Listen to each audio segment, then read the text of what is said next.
सरकार के चरणों का आश्रय मिला, सहज में योग बन गया। हमने ऋषिकेश से भी अपने पूज्य गुरुदेव के पास में महाराज जी का सत्संग चल रहा। महाराज जी ने पूछा, 2 दिन पहले हम ऋषिकेश पहुंचे, 3 दिन पहले। महाराज जी ने कहा, आगामी क्या कार्यक्रम है तुम्हारा?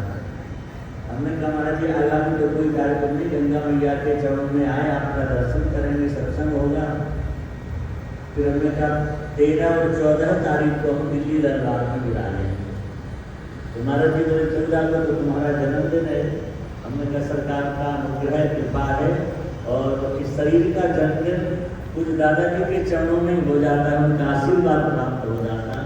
महाराज जी ने कहा, यह बहुत सौभाग्य है तुम्हारा, ऐसे महापुरुष के चरणों में जन्म वाले दिन तुम्हें जाने का अवसर मिलता है और सर्वश्रेष्ठ जन्मदिन यही है कि सरकार के चरणों का तुम्हें दर्शन होगा।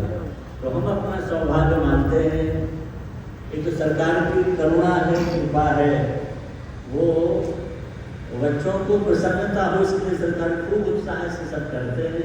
बस हमारा तो उद्देश्य है कि बस इन महापुरुषों के गुरुजनों के चरणों की ऐसी ही सेवा, इनके चरणों का आश्रय मिलता रहे और जब तक शरीर में अंतिम श्वास है तब तक इन चरणों से हम लोग जुड़े रहें।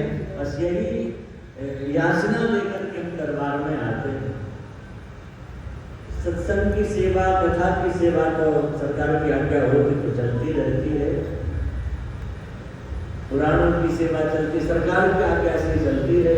और ये बात हमारे पूज्य मरुपीठ वाले महाराज जी हर जगह कथाओं में कहते हैं कि एक महापुरुष की वाणी में कितनी सामर्थ्य होती है। और उदाहरण हमारा कहते हैं कि दीनबंधु दास जी ने पुराणों का अलग से अध्ययन नहीं किया और सरकार की आज्ञा हुई कि आपको पुराण सभी सुनाने हैं दादाजी को। तो केवल उनकी वाणी का ये प्रताप है कि बहुत अच्छे ढंग से पुराणों की चर्चा हो जाती है। तो महाराज जी एक बात कहते हैं हमारे कि सर्वसमर्थ जो महापुरुष होते हैं उनकी वाणी से जो निकल जाए उसे कोई टाल नहीं सकता। अपने में पात्रता नहीं है, लेकिन जिन महापुरुष की वाणी से निकल गया है, ठाकुर जी को भी उनकी वाणी को सच करने के लिए आना पड़ता है। हमारे यहाँ भक्तमाल में सरकार लिखा हुआ कि भगवान का अवतार किस लिए होता है। तो भक्तमाल का नाभाजी महाराज ने बड़ी सुंदर बात कही। नाभाजी कह रहे, न तो भगवान असुरों को मारने के लिए आते हैं, ना कोई पालन पोषण करने आते हैं विश्व का। भगवान किस लिए आते हैं? बोले एक ही कारण है ठाकुर जी के आने का उद्देश्य एक ही है। क्या? बोले चारों युग चतुर्भुज सदा भक्त गिरा पुरुषों की वाणी को सच करने के लिए ठाकुर जी आते हैं। इन्होंने कभी किसी से कह दिया ठाकुर जी तुम्हारे लाला बन के आएंगे, तो अब ठाकुर जी की हिम्मत नहीं है कि कुछ और कह दे, लाला बनना पड़ेगा।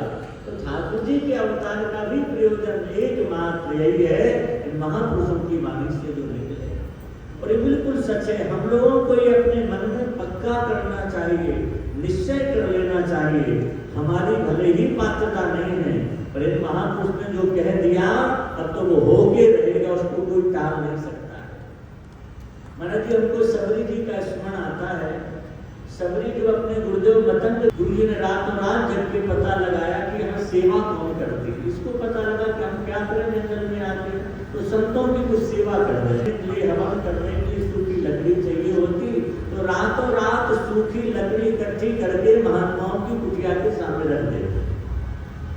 ये जब हुआ तो महात्माओं को लगा कि यहाँ कौन आ गया जो हम लोगों के यहाँ सेवा करने लगा। महाराज जी वहां सबरी के चरित्र में लिखा, सब महात्मा चिंता में पड़ गए। पहले के संतों में आज के हम लोगों में अंतर है। क्या चिंता में पड़ गए?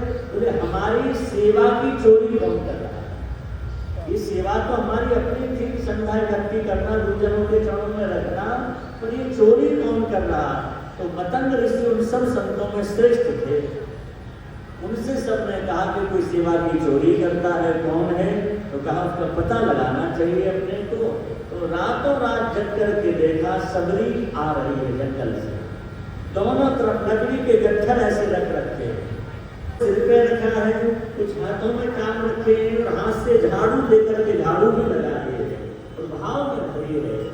इतना देख के किसी ने कहा महाराज ये है वो चोर। जैसी चोर सुना सभी भागी वहां से। जैसी भागी तो मतंग ऋषि का हृदय करुणा से भर गया। ये सदगुरु है, कहा ये चोर नहीं हो सकता, जो सेवा करे वो चोर नहीं है, इसको बुलाओ, पकड़ के लाए, थर थर कांपने लगे, रोने लगे। उससे कहा बेटा अब तुम्हें डरने की जरूरत नहीं, तुम ऐसा करते।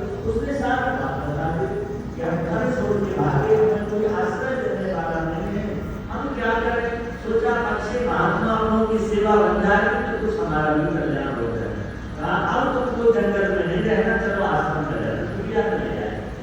और कुटिया में सभी को केवल एक ही बात बताई कि तुम राम राम करो। जब राम राम करोगे और सेवा करना, दो ही काम तुम्हें करना है, राम राम करना और सेवा करना। फिर क्या होगा इससे? होगा ये कि तुम्हें राम जी के पास नहीं आना पड़ेगा, राम जी चल के तुम्हारे पास तक आएंगे। ये बात मतंग ऋषि ने कही और 2 दिन ही रहे, तीसरे दिन तो भगवान के धाम चले गए। जब मतंग ऋषि जाने लगे, सभी रोने लगे, रो करके कहा महाराज आप जा रहे हैं, अब हम किसके सहारे रहेंगे। कहा ये आश्रम है, यहाँ पर हमारी चेतना विराजमान है, जो नाम तुम्हें दिया उस नाम का आश्रय लेना और बस यहाँ रहना है, राम जी यहीं आएंगे। इतना कह के मतंग ऋषि भगवान के धाम चले गए। अब जब सबरी मतंग ऋषि के चरणों में आई तो उस समय अवस्था कितनी थी सबरी की? मैंने लिखा है पुराणों में, उस समय सबरी की उम्र जो थी मुश्किल से 12 साल की थी। पहले भील जाति की थी तो वहां बचपन में जल्दी विवाह हो जाता था, तो 12 साल की उम्र थी। संतों की वाणी ही वेद से कम नहीं है। इसलिए कबीर बाबा एक बात कहते हैं, इन संतों के मुख से जो निकलता है वो ठाकुर जी को करना पड़ता है। भगवान ने स्वयं एक बात कही है कि हम पुराणों में वही लीला करते हैं जो लिखी है। पुराण में लिख दिया हम अवतार लेते, अवतार लेकर के नसरों को मारेंगे, पर कृपा करेंगे तो करेंगे। लेकिन भगवान कह रहे तो हमारा प्राण प्यारा प्रिय भक्त संत उसकी वाणी से निकल जाए कि आपको ये करना पड़ेगा, तो ठाकुर जी कहते हैं हम वो भी करते हैं। लेकिन इनकी वाणी हमारे प्रति कुछ कहेंगे, इसके लिए हमें क्या करना चाहिए। हमारे गुरु महाराज कहते हैं इसके लिए हमें सर्वतोभावे इन चरणों का आश्रय लेना चाहिए। जिस दिन ये सेवा से संतुष्ट हो जाएंगे हमारे, उस दिन के मुख से जो निकलेगा उसी क्षण वो पूर्ण हो जाएगा, उसमें कोई संदेह नहीं। एक छोटी सी बात सुना देते हैं आपको। सरकार सहस्त्रबाहु अर्जुन की कथा है पुराण, इसको कार्तवीर अर्जुन भी कहा है वंश में जन्म हुआ इसका। है वंशी राजा था, तो इसने अपने गुरु महाराज से पूछा कि हमें ये बताओ सबसे जल्दी प्रसन्न कौन से देवता, जो सबसे जल्दी प्रसन्न हो जाए, दर्शन दे दे, उनको उपासना हम करेंगे। इनके गुरुदेव ने कहा सबसे श्रेष्ठ और सबसे जल्दी प्रसन्न होने वाले कोई देवता है तो वो है दत्तात्रेय भगवान। उनका मन है तो एक दिन में प्रसन्न होकर दर्शन दे दे, और मन नहीं है तो सैकड़ों साल लगे रहो तो भी कृपा न करे। इसलिए वो रीझ गए तो तुमको तुरंत दर्शन दे। ये सहस्त्रार्जुन, पहले इसका नाम सहस्त्रार्जुन नहीं था, तो एक भुजाधीन करे तो दत्तात्रेय भगवान की कृपा से इसकी 1000 भुजा हो गई, तो ये इसका नाम अर्जुन ही था। ये गया तो जाकर के गिरनार पर्वत पे तप किया, खूब तप किया। भगवान दत्तात्रेय का इसको दर्शन तो हो गया, तो दत्तात्रेय भगवान इसकी परीक्षा ले रहे। ये पूरे दिन सेवा करता, बड़ी डांट फटकार करते, भागता यहाँ से चला जा। जब ये नहीं जाता, डांट फटकार करने पर ध्यान से सुनना, गुरुजनों की जिसने फटकार खा ली, जिसने डांट को स्वीकार कर लिया, उसे ही कुछ प्राप्त हो पाता है। एक कसौटी पर कसते हैं, कुम्हार भी जब घड़ा बनाता है तो अंदर हाथ लगा के बाहर से थापी से ठोकता है उसको। जब तक चोट नहीं मारेगा घड़ा पक्का नहीं होगा, ठीक ठाक नहीं होगा। इसलिए गुरुजनों की चोट जिसने खा ली वही पक्का हो पाएगा, नहीं तो हम कच्चे रह जाएंगे। इसलिए हमारे बुद्ध में कहावत कही जाती है, पक्का होना जो चाहे तो किसी पक्के के संग खेल, कच्ची सरसों पेर के खल्ली मिले न तेल। सरसों कच्ची होगी, मशीन में डालोगे न खल निकलेगी न तेल निकलेगा उससे। ऐसे ही अगर पक्का होना चाहो तो पक्के सदगुरु के चरणों का आश्रय लेना चाहिए। इनकी डांट, इनकी फटकार हमारे लिए तो सबसे बड़ा आशीर्वाद है। जिसने इसे सहन कर लिया उसे सब कुछ प्राप्त होगा, कुछ भी असंभव नहीं है।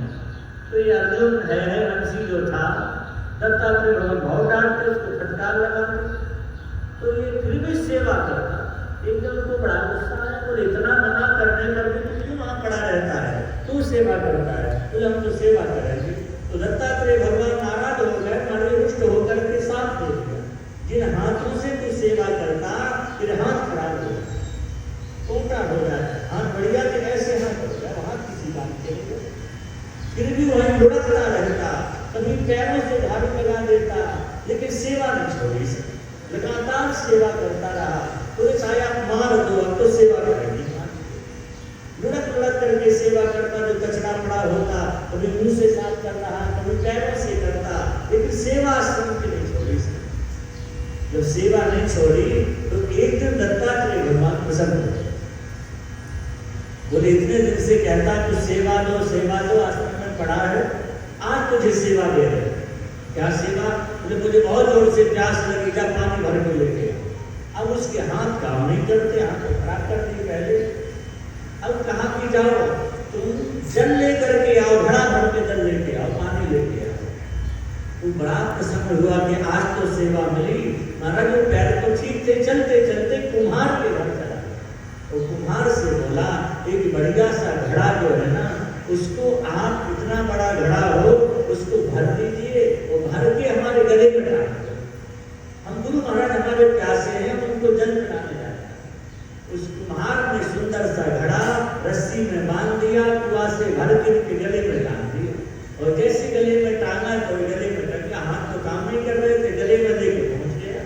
दत्तात्रेय भगवान ने जैसे जल पिया, जल पीते वो सरकार के द्वारा देखा जाता है किस तरह से सवाल करते हैं, निरंतर आपके निकट बैठे। इतना समय यहाँ देने की क्या जरूरत है, अपने बैठ करके ध्यान में रहे, लेकिन आप सबके बीच केवल इसलिए बैठे, आप सब पर कृपा कर रहे। अच्छा एक बात बताओ, सरकार साहब यहाँ विराजे होते तो आपको कुछ ना कुछ भजन कीर्तन करोगे, और सरकार नहीं होंगे तो दो लोग करेंगे, बाकी लोग कोई मोबाइल चलाने लग जाएंगे, कोई किसी काम में लग जाएंगे। तो आप सब इतनी देर जब तक यहाँ बैठो, दादाजी का चिंतन बना रहे, इसलिए सरकार यहाँ विराजते हैं, क्योंकि उनके चिंतन से अपना कल्याण होना है, उनके चरणों के आश्रय से अपना कल्याण होना है। तो हम सब खूब खूब सौभाग्यशाली हैं। हम कहते कलयुग जिसके लिए होगा सो होगा, लोग कहते कलयुग बहुत बुरा है, जिसके लिए बुरा होगा सो होगा, अपने लिए तो बहुत अच्छा है। अगर कलयुग नहीं होता तो दादाजी के चरणों का आश्रय हम सबको कैसे मिलता, तो अपने तो कलयुग को भी धन्यवाद दे रहे हैं। तो भैया तुम भाग्यशाली है, तुम्हारी कृपा से हमें ऐसे महापुरुषों के चरणों का आश्रय प्राप्त हो रहा है। बस हम लोग दादाजी से एक ही प्रार्थना हमेशा करें, जो हमारे गुरु महाराज कहते हैं, गुरुजनों से और कुछ नहीं मांगना चाहिए, एक ही वस्तु मांगो दादाजी, अपने चरणों से अलग मत करना, बस चरणों से लगा करके रखना। इन चरणों की जिससे प्राप्ति हो गई, दुनिया की कोई वस्तु ऐसी नहीं जो आपको ना प्राप्त हो जाए, कहीं मुड़ के नहीं देखना पड़ेगा, दादाजी की जहाँ कृपा प्राप्त हो जाए। तो हम सब दादाजी के चरणों में सादर वंदन करते हैं और